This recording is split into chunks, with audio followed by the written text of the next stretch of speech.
Il est dit dans le psaume 31, 21, « Tu les protèges dans la tente contre les langues qui les attaquent. » Ce faisant, le Seigneur nous avertit souvent au préalable de difficultés à venir.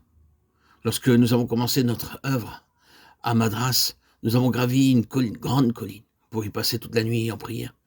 Lorsque nous allumâmes notre lampe au sommet de la colline, beaucoup d'animaux provenant d'un tombeau musulman s'approchèrent de la lumière. Parmi eux se trouvait un bon nombre de scorpions et de 1000 pattes. Nous en avons tué pendant toute la nuit. Chaque fois que nous nous mettions à genoux, les scorpions et les 1000 pattes attaquaient. Ce fut de cette façon que le Seigneur nous a parlé, nous disant de nous préparer à affronter les scorpions et les 1000 pattes, c'est-à-dire les gens qui se dresseront contre nous. Et le Seigneur nous a promis qu'ils ne pourront nous nuire. Il nous révéla ainsi à l'avance que nous serions méprisés, persécutés et haïs par tout le monde autour de nous. Et ce fut vrai.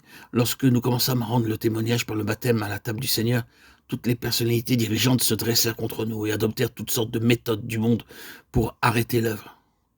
Mais nous n'y prêtâmes pas attention, au temps marqué par Dieu. Il les a vaincus. Aussi, nous n'avons pas dit une seule parole contre elles, nous n'avons pas essayé de nous défendre. Nous croyons pleinement dans la merveilleuse promesse d'Ésaïe 54, 17. Aussi longtemps que nous nous tenons cachés en lui, il nous défend. Nous avons expérimenté la véracité de ce fait tout au long des nombreuses années écoulées et dans beaucoup de parties du monde. De telles assurances nous sont données dans de nombreux passages de la parole de Dieu. Celui qui vous touche la prunelle de son œil. Zacharie 2,8. L'œil est très délicat et si une petite poussière y entre, il commence à clignoter et à pleurer, drainant ainsi le grain de poussière hors de lui. C'est de cette façon que Dieu veut nous garder. Il ne permettra pas que la moindre arme, de quelque sorte qu'elle soit, puisse avoir la moindre efficacité contre nous, à condition toutefois de nous maintenir sur le terrain de la louange, de la confiance en lui, de la proclamation de ses promesses. Il nous incombe de croire, de demeurer en lui, de nous maintenir dans notre foi et de paraître juste devant Dieu.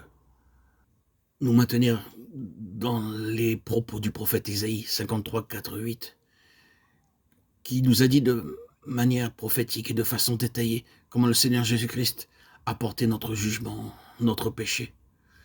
Il a porté les peines causées par nos pensées, nos paroles et nos actes de péché. Il a dû tout payer. Le Seigneur Jésus-Christ a souffert à notre place à cause de nos pensées coupables. Dans le Seigneur, nous avons toute l'espérance et le secours nécessaire. On l'a injurié à cause de nos paroles de péché. Ses mains et ses pieds ont été cloués, son côté percé, son corps fouetté à cause de nos actes de péché.